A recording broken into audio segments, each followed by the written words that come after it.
would you say to someone who says that a spiritual life is boring? Because a lot of people say, oh, I don't want to meditate. That's boring. Like, They're attached to the narrative. yeah. If you really start to meditate, you see it's the most unboring thing of all, right? It's attuning yourself with your inner self, right? And cutting out the distractions. So your monkey mind lies to you that you need to have something, you need to have some activity, you need to have some action, right? Your monkey mind is like, look over there, look over there, oh, look at that, right? So you become a master of distraction through your conditioning, right? So anytime someone tells you to sit with your eyes closed and be empty in meditation, it really sounds like junk or boring to the monkey mind, because the monkey mind needs action, it needs activity, right? Being calm and still, monkey mind hates that. So yeah, anybody who says meditation is boring, give it a try. It's probably the most, in my opinion, unboring thing of all, right? And you begin to see you don't need action. All these are distractions. Like, I need to know what Kim Kardashian's going to wear to the Grammys. How does that serve you in the present moment? It does. So all these distractions you become a hoarder of, and you collected, you don't need them anyway. So what is boring? Boring is not attuning yourself to your true inner potential. Yeah. That is the most unboring thing I've ever heard. Boring is worrying about what Liam Neeson and Pamela Anderson are going to do today. That is super boring, right? Boring is worrying about what Donald Trump is going to eat for dinner. Boring is worrying about who won the football game. Like once you have that discernment, you have that awareness, you see. Are you feeling spiritually lost? Like you've tried everything, YouTube videos, online courses, even meditation apps, but still something is missing? Wondering, is this all there is? The world is loud and chaotic, and your soul is overwhelmed, craving inner peace, but you can't find your way back to yourself. This is exactly why I created the Kriya Yoga Masterclass and my proven soul coaching system to help people just like you. This isn't a video you watch and forget. It's a daily spiritual lifeline that brings you back to your soul. So if you're done feeling lost and you're ready to start transforming, then come join us. This is more than a course. This is your lifeline.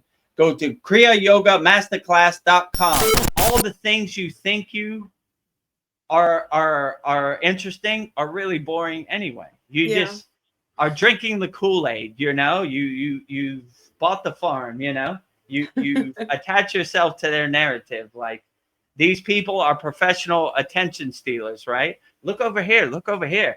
You don't want to sit alone by yourself and just be calm and still your mind. We want you to have more trash, not less trash. Like, we're giving you more trash. So it's a constant war zone and a minefield for your consciousness, because they're stealing your attention every which way. They're pulling you in all directions, right? Like, look over here. We got Pamela Anderson and Liam Neeson, or you go on YouTube, you'll see all the clickbait. It's all clickbait, like, click here, click here, click here, click here, click on this. You'll make $100 million by tomorrow. It's called clickbait. They're stealing your attention. It's such a war zone. It's such a competitive field that they're constantly fighting over your attention and over your data. So if you take a moment and to sit on the side of your bed and close your eyes and just have a meeting go inside you as you, it's almost like a breath of fresh air in this crazy Maya delusional world. So the most boring thing in the Maya delusional world is their narrative. That is super boring. That's boring. You saw what Donald Trump did today? Boring. You saw what Kim Kardashian wore to the Grammys? Boring. You saw who won the football game? Boring. Boring, boring, boring, boring. Most unboring thing is meditation, right? Being present alone with yourself, having tea inside you as you, I like to say having tea with God, inside you as you. Yeah. So people who say it's boring, give it a try, you know. Yeah. And then Maybe you can find your you sorry. you find your inner peace inside you as you. So yeah, give it a try. Don't believe anybody. I like to say the supreme science of Kriya Yoga, right? We test it, we observe it, we experience it, we feel it, so we know it, right? Don't believe me blindly. Don't believe anybody blindly. Test it for yourself. And yeah, you'll see meditation is the most unboring thing Yeah. ever, in my opinion. I mean, when I go out into the Maya delusional world, it's super boring to me. I can't wait to get back to my Yeah. meditation cushion. I'm like, boring. Yeah. DMV is boring. Grocery Yeah. So store is uninteresting. boring. Walmart is boring. Boring, you know? Boo, boo, boring. Maya delusional world. I see you. I see your tricks, your Maya delusional world, trying to trick my brain. We're exciting over here. Yeah. Meditation, that woo-woo tree hugger California thing, that's boring. But No. Walmart is exciting, right? Yeah. You know, they have pudding, 2 for $1. Yeah. Exciting, you know? No, boring. Boring. Boring. Putting gas in your car, boring, you Boring. know? Everything is boring, Yeah. right? Like this Driving to is work, yeah. boring, boring, boring, boring, boring. Meditation cushion, breath of fresh air. It's like the sun rising, the sun rays hitting your Yeah. face, right? I can't wait to get back to it. So every time I Yeah. go out into the Maya delusional world, I'm like, all right, hurry up so I Yeah. can I pay gotta get these out of here. bills and I can get back to my meditation cushion. Boring, waiting in line at the Yeah, that electric is boring. company. I've got 20 people in front of me. Boring. Where's my mala beads? This is not Yeah. boring, you know? So, yeah, people who say that, in my opinion, are deluded because no real meditator would say that. They'd be like, Yeah. man, I can't wait for my job to get over and get back to my meditation cushion. I've been counting the hours, you know? I've been doing everything I can to get back to my true self. And then I hear some people say that, like, when they're doing their sadhana, like their, maybe meditation, that they feel like a negative forces or something of ill Mm. content, that it's hard for them to do their sadhana. But I was thinking maybe that's a positive thing. Maybe there's something coming up that they need to look at. I don't know. Why would somebody feel negative energy when they're doing their sadhana or doing the best they can to go into meditation? Is there something that needs to be addressed or healed? I don't know. What's going on there? I mean, I would first say this to everybody that all yogis and yoginis go through this, right? The only difference is they have an intention, a sankalpa to push through it, you know? So no one should feel like they're the only one. I go through it on a daily basis too. Before I did this sad song, I woke up at 6 a.m. to get everything set up. I said, oh, man, Oh. I don't know if I want. Can I just go back to bed? But then you set the intention, like, and you get in line and you start putting one foot in front of the other and doing the work. So yeah, I would say if you feel negative forces, don't attach to it. Laugh at it like the joke it is. I mean, your ego hates the spiritual path. Let's be honest. In my case, when I got on the spiritual path, it was like a nightly war every night, right? Like, it didn't want me to get on the spiritual path. It wants you to be attached. It wants you to eat bad food. It wants you to attach to bad thoughts. It wants you to feel negative energy. It wants you to acknowledge negative energy. So even if I felt negative energy, which I usually don't, I wouldn't even acknowledge it. Like, this has no place in my life, right? We focus on the positive and we take all of our trash out to the curb, throw away. We don't carry it. So if you feel some kind of negative energy before you do your sadhana or while you're doing your sadhana, I just wouldn't attach to it. I'll be like, that's the best you got. You ain't got nothing. This is kindergarten. If you think that I'm going to stop doing let's say the full wheel pose asana because you're putting some unnecessary thoughts in my head, then good luck, you know? And we have a practice in our Kriya Yoga school. Before we do meditation, we do Sudi. So we're cleaning our house before we go into meditation. So there's nothing to follow us into meditation, right? It's just we're cleaning our house, right? So we detach from everything, all of our unnecessary distractions, detach, let go, detach, let go.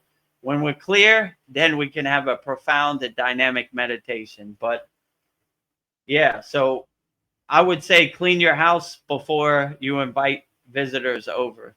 So meaning before you go into meditation, make sure all these negative thoughts are gone, and that will probably serve you the best. So if you feel any thoughts coming when you're doing your sadhana, your yogic practice, I would just detach, let go, detach, let go.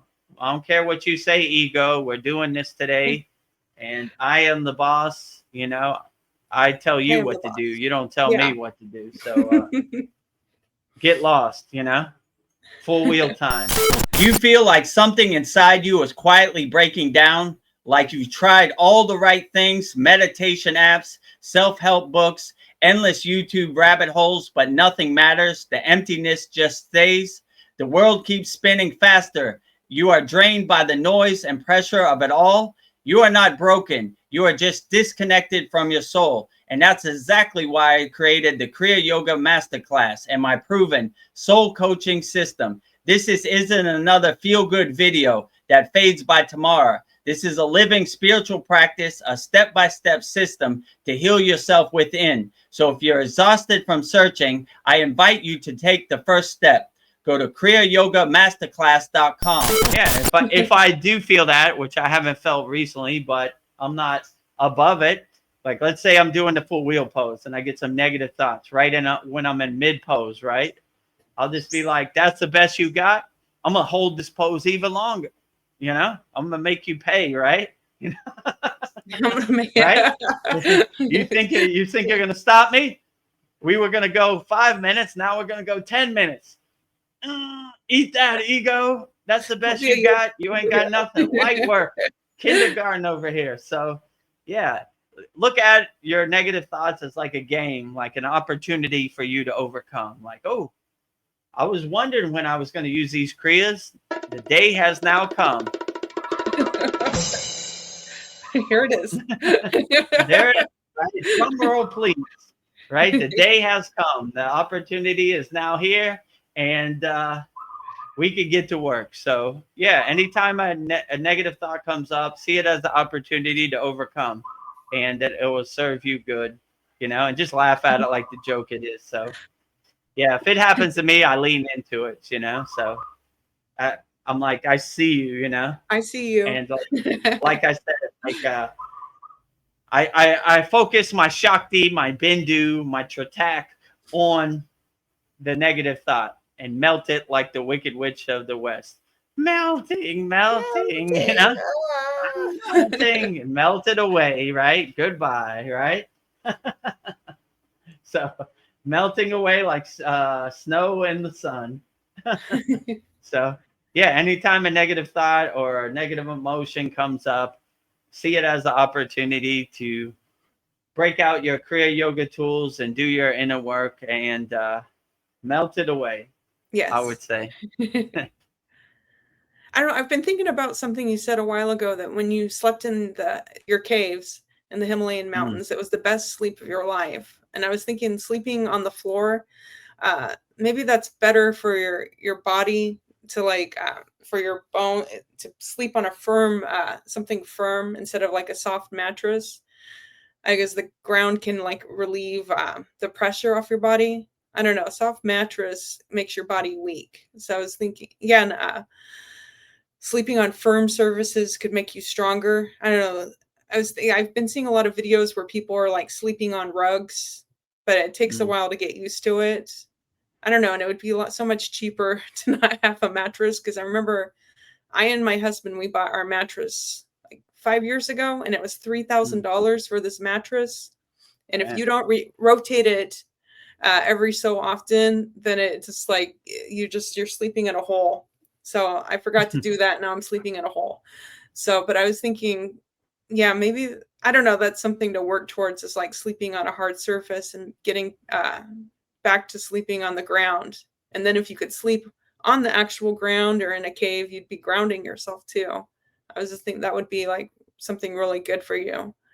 So, Yeah. yeah. So in my case, it was more of a, like you said, like a grounding thing. Like I always like when my gurus say, we bring our own energy to the party, or we bring our own bottle to the party. So no matter how hard the rocks are in the Himalayan caves, my energy carries me. So no matter what situation or what the circumstances are, the hardness of the floor, I still have a blissful energy set that carries me. So I think it was more about the energy than it was the actual Yeah. rocks, you know? Oh, okay. So I was basically radiating Ananda, bliss, joy, you know? Like, so I didn't care if I was sleeping on the top of Mount Everest. My energy was unchanged or untainted by the elements. So, you know, no matter where I slept, it was okay. So if I had to sleep on a million rocks, I would still be in the same state that I was in the Himalayan caves. So I think it had less to do with the stones of the Himalayan caves than it did. It was more my energy than the situation. So Oh, okay. I internally, I try to have my energy untainted, you know. So I try to not be affected by the external circumstances. So I mean, it would be super hard and uncomfortable to a regular person, but in my energetic state, You in were, my blissful state, it was absolutely perfect and the best sleep yeah. I ever had. I slept like a baby. So yeah, have energy, will travel. That's what my Yeah. guru said. When your So frequency is high, everything's joyful. if we're sleeping on the rocks next to the Ganges River, same, you know, Yeah. blissful sleep, you know, or wherever in the middle of New Delhi, you know, it's blissful sleep. So we try to carry that energy with us. Have energy, will travel. So we come equipped. So if they have a good mattress or they don't have a good mattress, it really doesn't matter because we bring our own energy and we're Yeah. equipped to adjust to the elements and the situation no matter what happens. Yeah, and I was also, another thought I was having, like, people are so afraid to be alone. Not, Mm, many people are, but me on the spiritual path, you're like, if I'm alone, that's okay. It's like you're enough. Like being, yeah, you're not dependent on anybody's attention or anything. And maybe being alone or being with yourself is, I don't know, maybe being in a relationship with yourself is the best relationship first. And then true. if you find somebody, then that matches your frequency, I don't know, but don't be dependent on finding that person. Like, Yeah. Like in Kriya Yoga, you begin to see like silence is the best teacher. So when you're alone with yourself, there are many enlightened yogis. They're called Mona yoga yogis, which means Mona means silence. They don't even talk at all. They're in a constant state of Mona, right? So they're just alone with themselves. And I said before, one time you asked me, "Are you ever lonely?" And I said, I don't even know how all these yeah. ascended masters and spirit guides and archangels and deities and devis and kriya yogis, how do we all fit in here? I could never be so lonely. I don't have time in the day to talk to all these deities, you know? Yes. So when you have that perspective, you're never really alone. Like you just, you have all the tools and everything you need. And if people come and add to your equation, that's good. But we need pluses. We don't need minuses. So if Yeah. they're energy vampire, what do you need them for? They're just trying to steal your pure energy. So we just let them go, you know? So yeah, I encourage it. And you'd be surprised when you're alone with yourself, the answers come readily, you know? Like they're just waiting for you out there. So you cut out the distractions, you cut out the chaos of the Maya delusional world, be alone with yourself, and you'd be surprised how many answers you could get just being alone with yourself, you know? Yeah. So I would Nurture your soul. encourage not looking for anybody to come save you or think you need somebody else to make you happy. Just cultivate that self-love inside you as you, and you'll never be alone, right?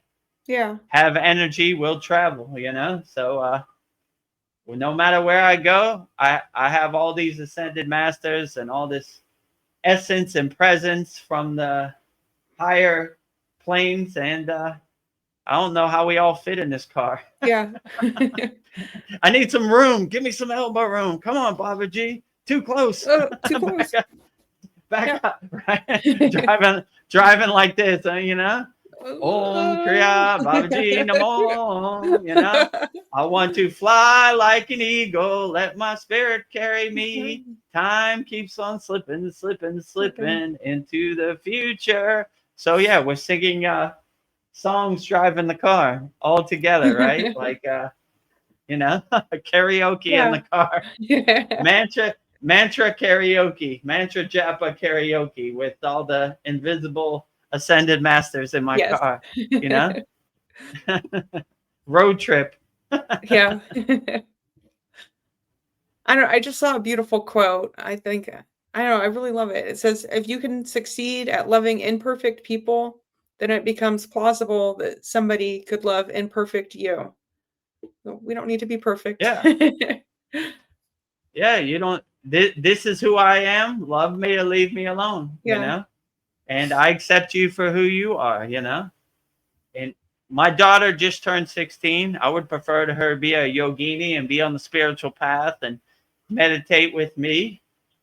I accept you who you are. When I was 16, I didn't want anything to do with church, meditation, God, anything, you know? We all have different timing, so give people their space to figure it out for themselves, you know? If you need some help, we got all this below, right? We'll give you some tools, but most people are on their own timing. So when you come around, we're here, you know? So when I give you space for you to figure it out, you know? So but yeah, I don't know. Not everybody's going to happen the way you want them to happen. Yeah. So I would just let it happen the way it happens. And if you have your own self-love and you cultivate it and enhance your own self-love, you don't really need too much love from anybody else. Yeah. Do you want to wake up feeling anxious or already behind? That was my life until I made Kriya Yoga my morning anchor. Just 15 minutes a day gave me calmness, clarity, and control. You deserve to start your day from a place of peace. Book a free call at kriyayogamasterclass.com or join my free school at freekriyayoga.com. If you found value here in this video, comment your morning struggles and make sure you're subscribed and click the video right here.